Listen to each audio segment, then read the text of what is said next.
Well, like I said yesterday, this would be a two-parter since phase one was basically 57-minute long. So I will cut it in half. So I do not rush this. Oh god, I feel stupid. Oh. Okay, for part one of phase two. Do a Justice League sequel. I kind of left it on a cliffhanger on the other one, so yeah. Now, for the thing I need you to know, I will do my best to try to explain everything in simple terms. And trust me, I will, since I'm making this a two-parter. Oh yeah, another thing I forgot to mention in phase one of Justice League.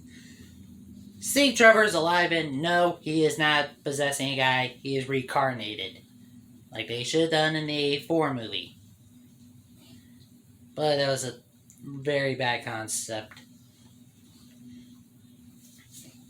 So, we open back up for everyone waking up from being mind punched. Batman asks what the heck was he. Superman says, "Where's Zod?" And Superman also points out, and now there's a bunch of phantom portals everywhere. Especially a big one right behind, right in front of the moon. So, yeah. Then Barry says what he saw in the Phantom Zone, and they think they could easily turn it off from the inside, so both John and Superman will go there, up and away to the big Phantom Zone portal in the sky.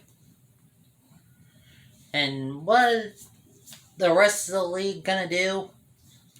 Simple. Oh wait, before John and Superman does that, Batman gets a future vision.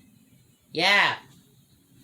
Of himself, the rest of the league dead, with a few other characters in the background, like 4 more superheroes who are dead.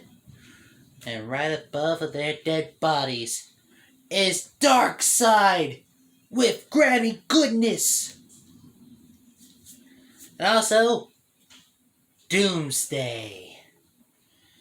And right above them is 3 cubes, aka the Mother Boxes, trying to become one. But they can't because something is holding them back, aka Cyborg. So before they do that, Batman explains what his future vision was. As scary it sounds, Wonder Woman says you saw Darkseid, and this might be a possible future because I might add this for a stupid thing, but make John's brother almost makes humans have future vision. I know it sounds weird, but hey, DC knows how to do weird. So does Marvel, actually. So, like I said earlier, Superman and John go to the Phantom Zone, try to figure out how to stop the portal, and Superman sees a pod with his S symbol on it. I bet you already know what my plan is for that one. Secretly, it's Supergirl. And for the rest of the league, well, John's brother mind controls them. Both Zod and his teammates try to fight the league, but even John's brother knew without the sun they're pretty much a little bit more weak since they used up a lot of energy fighting them. And also being unconscious. So yeah, the fight is pretty simple. That's how they have to fight John's brother. It works. They all protect their brains. And Flash is simply too fast for John's brother's brain to catch him. Oh yeah. Then bada bing bada boom. Superman brings ship. John and Superman fight his brother. But weirdly enough, John's brother hears a sound. So does John. And so does Superman. And they race to the sound, because John's brother smiles before he left. But we all know Superman is faster than Martian Manhunter, so yeah, that's pretty simple. What do they see? Or at least Superman crashed into a lab of? Well, simple.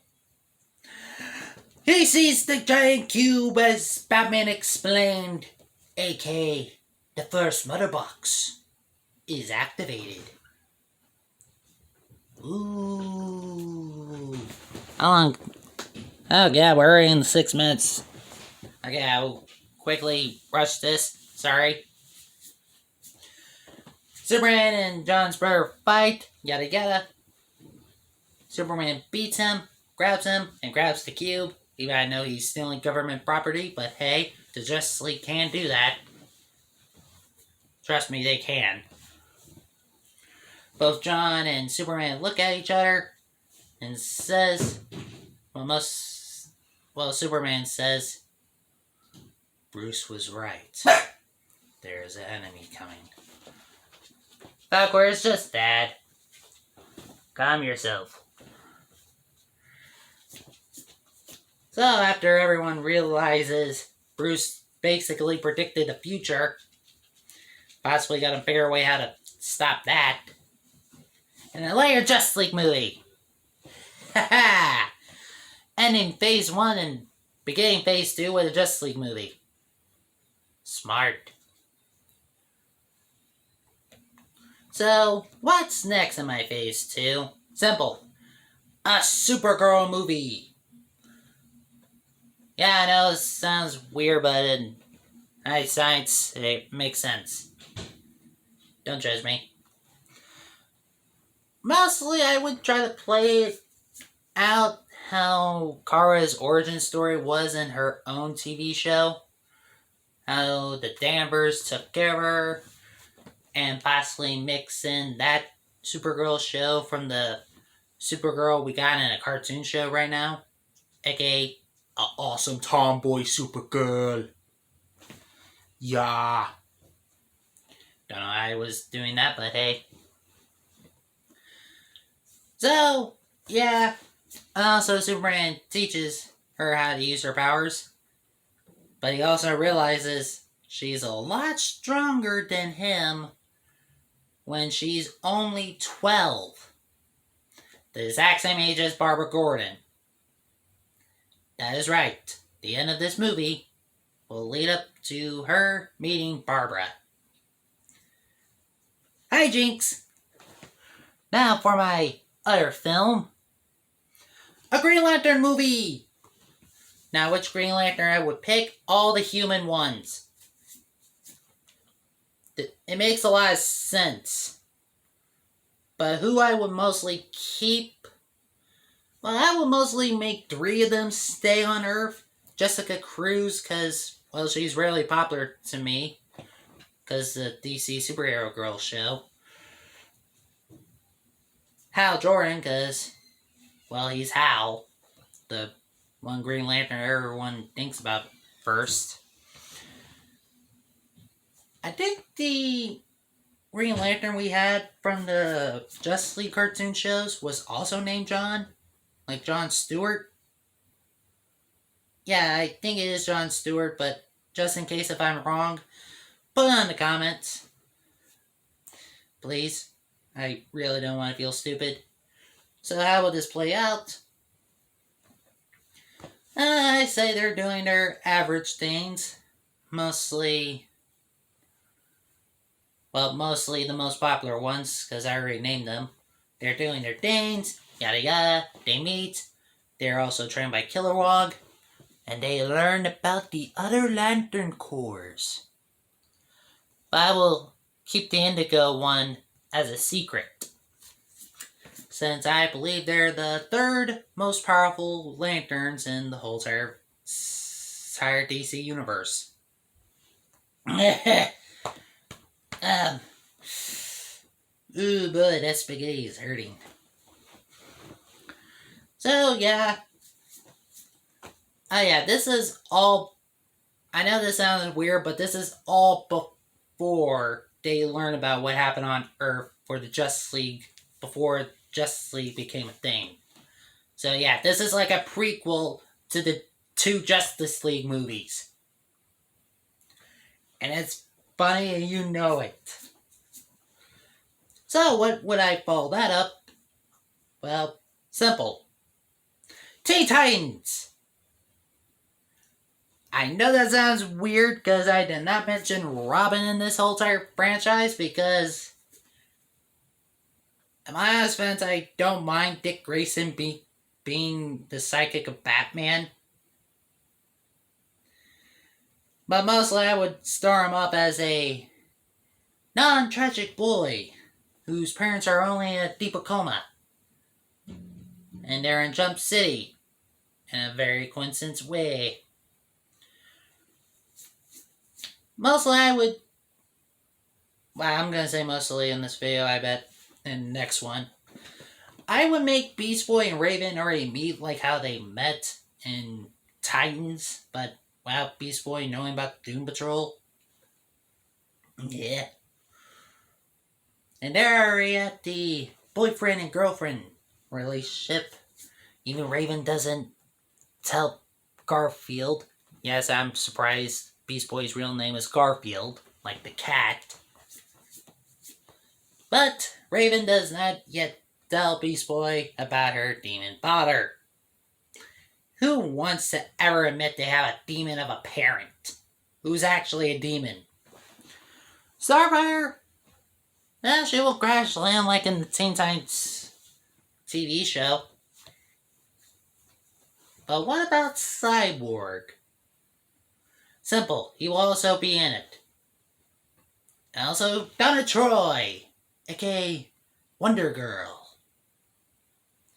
How is she even a part of this? I will explain in the third Wonder Woman movie. So, you know that whole entire species who were chasing after Starfire? Yeah, they're being led by Blackfire. Blackfire wants to kill Starfire. Starfire doesn't want humanity to pay for the consequences. How is the Justice League not knowing about this? I know you guys might say that in the comments for the 25 people who are subscribed. Simple. This is the aftermath. So it totally makes sense. But I will possibly explain Cyborg's backstory like how Justice League did the Zack Snyder one. Because that one is the best. Even I'm kind of sad how Cyborg is mostly machine. I will mostly make his limbs a little bit machine in his chest. Like, just chest part and his stomach. And that's pretty much it. And the eye. He always needs to lose that eye. So they team up. Beat them. And Robin says, let's be a team. And defend Earth. Then they see the news of the attack of the aftermath in Metropolis. So, how would I follow that up again? Wait, let's see. Okay, I'll possibly explain. Well, I guess I will explain the other two movies. I would make a movie about Supergirl and Batgirl teaming up. Why? Because they're my favorite two, heroines who takes up the name of either Bat or Super. So they become friends in a high school. I'm not usually this smart. Also, it would be the shortest film in this because I would make them team up, make them cool friends, trying to admit, oh, my cousin is better than your Batman. Well, the guy I'm trying to be the psychic of is better because he could kick your cousin's butt. Yeah, in a blab out situation, they accidentally reveal who they are. What I mean by accident, I mean Kara standing right in front of Babs before she gets shot by a machine gun. Muggers are scary. And who would be the villain? Simple, Harley Quinn. She would be the school's nurse. It wouldn't be the most weirdest thing at all. But both Kara and Babs act in the end credit scene. They bump in to two people. Babs simply bumped right next to the future Black Canary. And Kara accidentally bumps and makes her drop her paper. And who is she? Jessica Cruz! Wow, I am not doing well as I thought. Boy, remember I have 5 phases, so this is like 9 videos. So for the final one, it would be another Batman movie. This time, Batgirl becomes the psychic. You might be wondering why Barbara would go first instead of Dick. This happened in a different cartoon show. First Babs, then Dick. And the cartoon show I'm talking about is The Batman. And I'm going to rewatch it on HBO Max. Because that is the best Batman show and I will never regret it. How will they meet? Simple. Barbara kicks butt after she turns 13. And this is only 3 weeks after the events of, well, Supergirl and Batgirl. Or in short terms, Super Batgirl. But you could possibly call it by its other title. The first one, anyway. So what makes them team up? And Bruce making her his psychic? Well, in my fun version of Killer Croc, who's a hillbilly, who talks like a very terrifying hillbilly one. And he will also work with Poison Ivy. But I would not make Babs and Poison Ivy friends, since Poison Ivy is an adult. Well, technically Kara is an adult, but, age. Bi doesn't age, so technically you're not an adult. So, Killer Croc wants to flood Gotham, and Poison Ivy just wants to use the flooded city to make bigger plants. So, and once again, this would be one of the short films. Possibly the movie only lasting an hour and possibly 15 minutes. Barbara trying to convince Bruce she could do it. She easily stops Poison Ivy for a little bit. And Bruce simply agrees, well, you're in. I will trust you. But if you help me stop Killer Croc and Poison Ivy's plan, then I will trust you. Possibly with my secret identity. And technically, this be the 4th Batman film. Yep, only one more film for Batman. So, what's next in this story? Simple, Poison Ivy and Killer Croc has issues, because Killer Croc wants some people to live so he can scare them, mostly the criminals.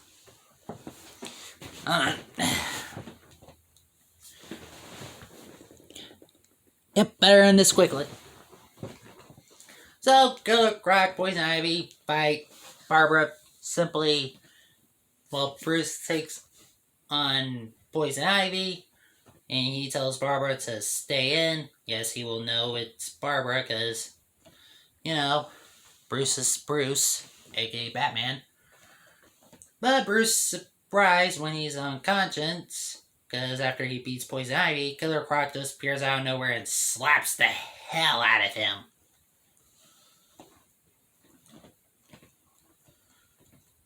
Wait, should I count this as the fourth Batman film or the second Batgirl movie? No, for fair's sakes, I would call it the second Batgirl movie. So I would have still two more.